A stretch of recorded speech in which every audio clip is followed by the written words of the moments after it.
Hey guys, today on the show we have what we like to call an entrepreneurial indie artist. Basically, he wears so many hats that he could in fact start his own millinery. He already has an award-winning feature film under his belt called The Count, as well as a new action thriller coming out next year called Snap Factory. Now, this director's approach to his filmmaking style is really quite hard-hitting and confronting, so stay right where you are as we head to the studio and meet with Melbourne's own Luke Launer. Hey Luke, so welcome to the Bite Size Pictures studio. It's great to have you here. Thanks for having me. So basically, now most Melbourne creatives actually know you already from the success you've had, so congratulations for one thing. But today I thought we'd take it back to basics, bring it back to the beginning, you know? So with that, you're actually born and raised in Dimboola, is that correct? Yeah, well, I was born in Horsham, which is about 30 minutes drive from Dimboola, but I've lived in Dimboola pretty much my entire life. So. Oh, fantastic. And you're still in country Victoria right now? Yeah, I'm still living there, yeah. So with these kind of experiences and this kind of upbringing, has this helped influence or impact your decision to be a filmmaker? Well, it has its perks. Living out in the country, you know, you're away from everything. You center focus. You're straight down the line. You haven't got distractions and things like that. So, yeah, it does have its perks. In terms of influencing me to become a film director, not really so much. I don't think it's always been in me. So. Okay, so was there like a defining moment when you're like, I'm gonna be a movie maker. It's gonna happen. Well, it's funny. I never thought I was going to be a filmmaker. Like I was right into technology back then. I like computers and things like that. I wanted to fix computers for a living. Right. So I was pretty much a tech geek. Yeah. And so I didn't know that that's what I wanted to be. It just kind of happened. I just found it. Yeah. And that saying, you got to follow the signs.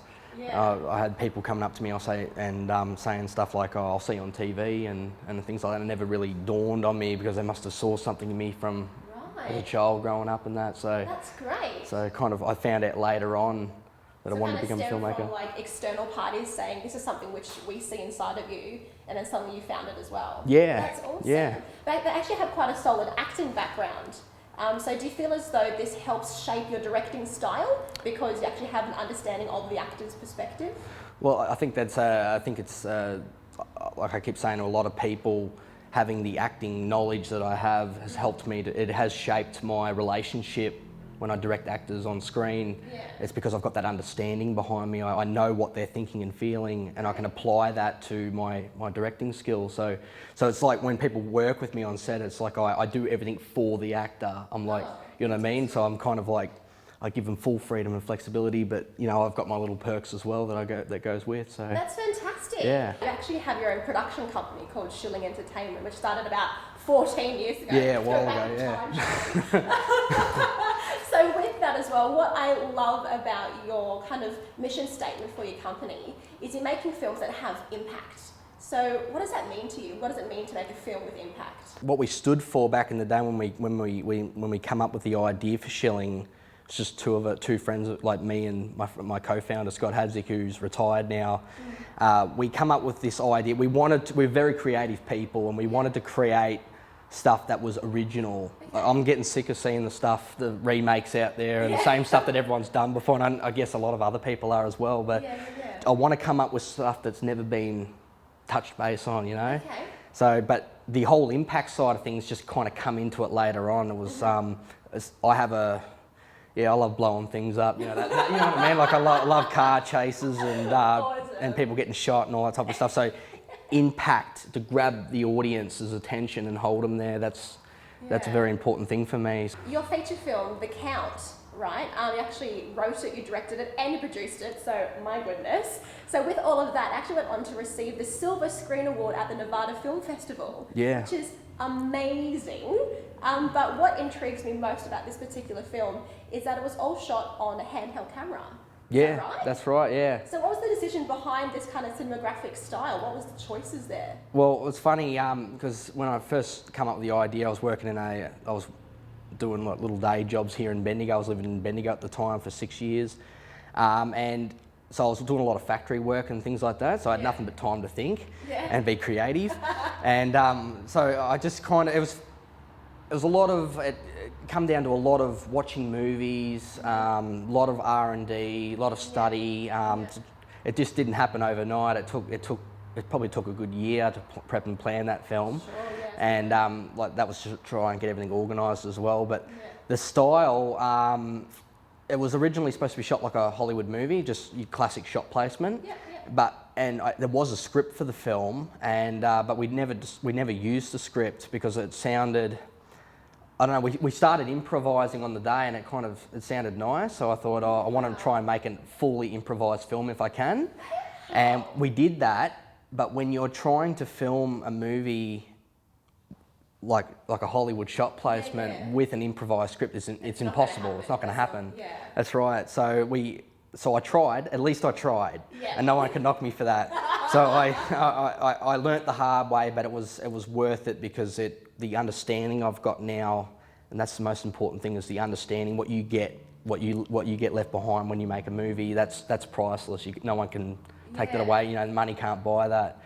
But the style, that kind of just, I think I got fascinated with Paranormal Activity or something. I think that was the major one that kind of sparked it off, and I thought, God, it's so real. It's such a real genre. And that style, therefore, has its impact, which is what you guys. That's right. There's nothing but pure realism about it. It's the most realistic style that you could go for. Improvising on the day, that just shows how flexible you are as a director. Well, that's right. Going, all right, let's just go to the script and keep going. Give them full freedom and flexibility. That's amazing. Now, next year you have another film coming out called The Snap Factory. Yeah. For all my bite sizes out there, do you have any kind of like inside scoop for us? Well, I can't let on too much about it because it's still in post. But it's basically it's probably, we've upped the antes from the count. So it's probably a lot more. Well, it's got much more of a story, and in terms of intenseness, I don't know if it probably is. I don't know. It's pretty intense, but it's basically, in short, it's about a rogue mental institution that is run by ex-military personnel. So it's an army corporation that their cover-up story is they act as a mental institution, so they get away with a lot of things. And they frame innocent people and they make them look like they're mentally ill when they're not. So they're doing all these tests behind the scenes to try and create like a soldier, to be sold off and things like that. So it's pretty brutal. That sounds amazing. Yeah. Wow. No, so being an indie film artist, I know that we have all these obstacles that we have to face, all these challenges, sacrifices that we make for the sake of our art. So with that, have there been any kind of experiences that you've had where you've had to overcome those things to move forward? Yeah, in every film. Every single film. I've trained myself now, if you don't feel pain with what you're doing, you're not doing it right. That's right. So if you don't get anything from it, there really is no point making the film. You know what I mean? Like, you've got to get something from it. And so every film that I make, I go in, believe it or not, most of the films, it was all up here in the head.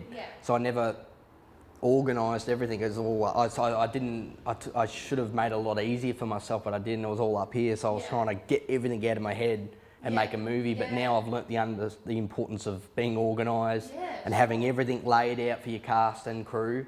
Okay, so and adaptability, just move. flexibility. That's right. For the count, you were saying, you know, you've suddenly gone, this Hollywood footage isn't going to fit. Let's go handheld. Let's go improv. It's pretty. It's just, I don't know where it happens. It must be instinct or something like that, because I look back and I go, geez, did I really make those decisions? Like it's insane. It's an insane industry. Like it's stressful but fun. Of course. Okay, now one final question for you today. Now, when it comes to being a filmmaker, what's been the most valuable piece of advice that you've had, which you stay true to? Well, there's a few things, but like, I think at the end of the day, believe in yourself. That's the big one.